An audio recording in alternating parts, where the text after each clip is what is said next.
Good morning. Today we are going to see three sections, that is 31, 32 and 33 of BNS. Section 31 states about communications made in good faith. Means nothing is an offense which has taken place because a person has communicated in good faith certain things. What are the essentials of this section? Communication must be made in good faith. Second is, if it is made for the benefit of that person and something happens, then the person who is communicating, who is telling, that is not an offense. We'll take an example.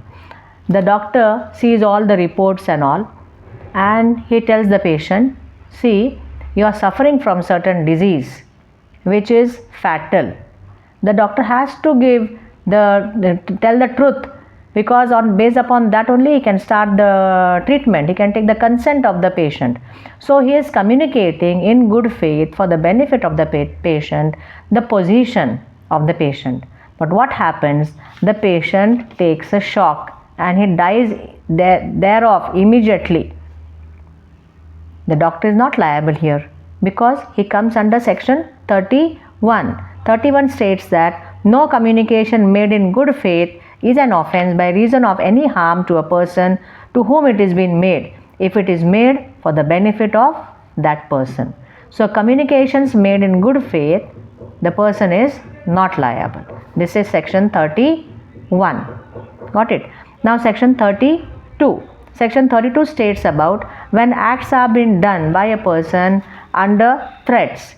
Means a person is being compelled, he is being put in threat of instant death or apprehension of instant death, and he has been compelled to do certain offense, then that is not an offense. Nothing is an offense. But under instant death, in the fear of instant death and all, he will not be allowed under law to commit any offense which is like murder or offense against state, which are punishable with death. These two are the exceptions to section 32. Means except murder and offense against state punishable with death. Just not offense against state. Offense against state which is punishable with death. Nothing is an offense which is done by a person who is being compelled to do it by threats. And reasonable apprehension is there of instant death or instant apprehension of death is there. Then it is not an offense. Nothing is an offense which is done under threats. You put a gun on my head, means instant death is there, and you are compelling me to do certain wrong things. I do that thing only because the gun is there. Because of that, it is not an offense. But if you are telling me by putting a gun to kill somebody, and if I kill it, then I am not coming under section 32. Means these two, you can say, exceptions are there. I cannot commit a murder, I cannot do any offense against the state which is punishable by death under an apprehension of death also for myself. Other things I can do. That is section 32. Okay, now if a person himself puts himself in a situation, like he knows that these people are the gang of dacoits.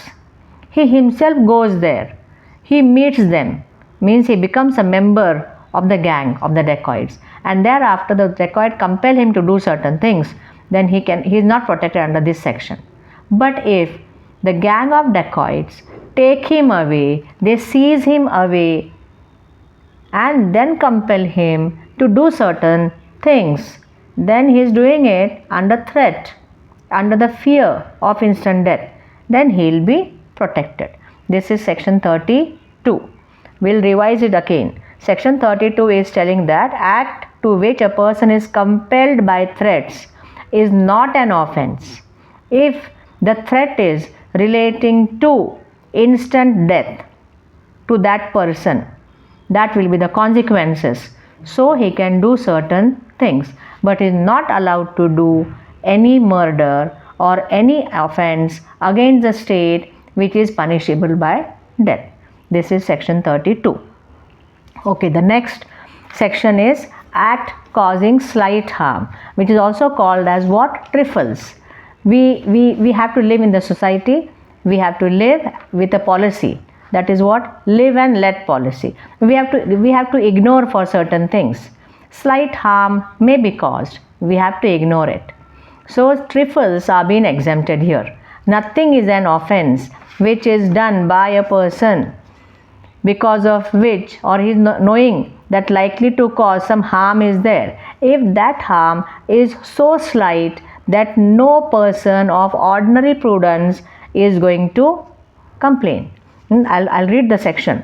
Nothing is an offense by reason that it causes, or that it is intended to cause, or that it is known likely to cause any harm, if that harm is so slight that no person of ordinary sense and temper would complain. It means you also should not complain.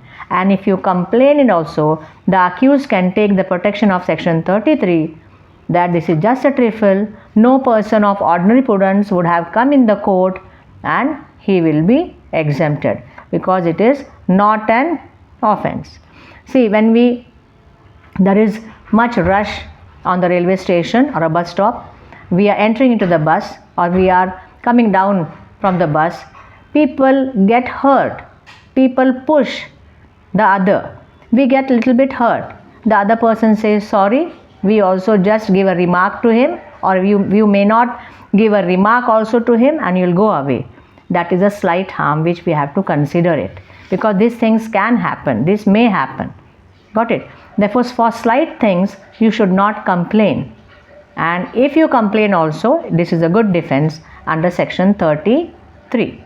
Now these three sections are unrelated with that consent. Consent was only till section 30. These three sections are different. Section 31 is telling about communication made in good faith, nothing is an offense. Section 32 is telling that if anything is being done under threat of instant death, it is not an offense. But you can't, under the disguise, or you can say under the guise of threat, you can't commit murder of somebody, or you can't do anything which is an offense against state punishable with death. That was 32. And the last section, today's last section, is section 33, that is act causing slight harm, that is a trifle.